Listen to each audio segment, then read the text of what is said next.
कडे माणिकराव कोकाटे यांची उचल मागणी करण्यात आली असून कृषी खातं दत्तात्रय भरणे यांच्याकडे देण्यात आलं। कोकाटे यांच्याबद्दल रोष असल्यामुळे त्यांचं मंत्रीपद बदलण्यात आलं असं फडणवीसांनी म्हटलं। यापुढे बेशिस्त वर्तन खपवून घेणार नाही असा इशारा फडणवीसांनी दिलाय। विधान परिषदेमध्ये रमीचा डाव मांडणाऱ्या आणि शेतकऱ्यांबद्दल आणि सरकारबद्दल आक्षेपार्ह वक्तव्य करणाऱ्या माणिकराव कोकाटे यांचं मंत्रीपद बदलण्यात आलंय।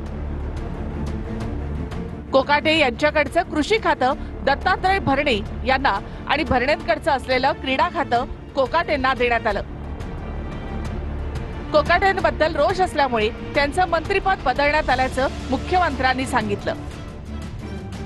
यापुढे बेशिस्त वर्तन खपवून घेणार नाही असा इशारा सुद्धा यावेळी मुख्यमंत्र्यांनी दिला। जी काही घटना घडली त्या घटनेनंतर एक मोठा रोष होता। त्या संदर्भात अजितदादा पवार, आमचे दुसरे उपमुख्यमंत्री एकनाथराव शिंदे, आम्ही सगळ्यांनी चर्चा केली आणि चर्चेअंती हा निर्णय घेतलेला आहे आणि म्हणून त्यांना दुसरं खातं दिलं आहे आणि कृषी खातं हे मामा भरणेंना देण्यात आले। आता जर कोणी अशा प्रकारे बेशिस्त वर्तणूक करेल तर त्यांना सगळ्यांना आम्ही सांगितलेल्या तिघांनी की आम्ही हे खपवून घेणार नाही आणि याच्यावर कारवाई होईल। मंत्रीपद बदलल्यामुळे नाराज नाही अशी प्रतिक्रिया कोकाटे यांनी दिली, तर कृषी मंत्रीपद मिळाल्यामुळे आनंदी असल्याचं भरणेंनी म्हटलंय।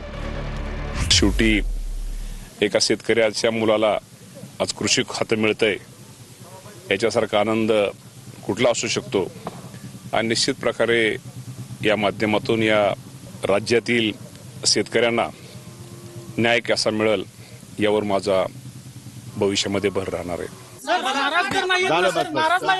नाही नाही अजिबात नाही, अजिबात नाही। I am very happy, I am very happy, me happy आहे। कोकाटेंची मंत्रिपदावरून गच्छंती न झाल्याबद्दल विरोधकांनी सरकारवर निशाणा साधला। क्रीडा मंत्र्याचा आदर्श घेऊन मुलं क्रीडापटू बनतात। कोकाटेंच्या रमीचा आदर्श घेऊन तुम्ही जुगारी बनवणार आहात का? कोकाटेंना रमी खेळताना म्हणजे ते कदाचित रमीचे एक्सपर्ट असतील, म्हणजे काय ते भविष्यामध्ये महाराष्ट्रासाठी रमीपटू तयार करणार आहेत का? आणि असे रमीपटू तयार करणारे मंत्री महाराष्ट्राला नकोय। रमी रावांना नवीन जबाबदारी दिली आहे त्याचा मी जाहीर निषेध करते। ज्यांनी महाराष्ट्राचा अपमान केला, महाराष्ट्र सरकारचा अपमान केला, सरकारला भिकारी म्हणलेल्या माणसाला पुन्हा एकदा एक वेगळं खातं देणं, कॅबिनेट मिनिस्ट्री ठेवणं हे अतिशय चुकीचं आहे। जेव्हा आपण खाते बदलतात तेव्हा ते दोषी होतात, ते पत्ते खेळतच होते हे त्यांना मान्य आहे। आणि आता तो त्यांच्या निर्लज्जपणाचा कळस असा की तुम्ही रमी खेळता का, चला मग आता क्रीडा विभागाची जबाबदारी सांभाळा आणि रमी या खेळाला आता आंतरराष्ट्रीय स्तरावर मान्यता द्या, त्याला ऑलिम्पिक स्पर्धेमध्ये सहभागी करा, त्याला एशियाड स्पर्धेमध्ये सहभागी करा।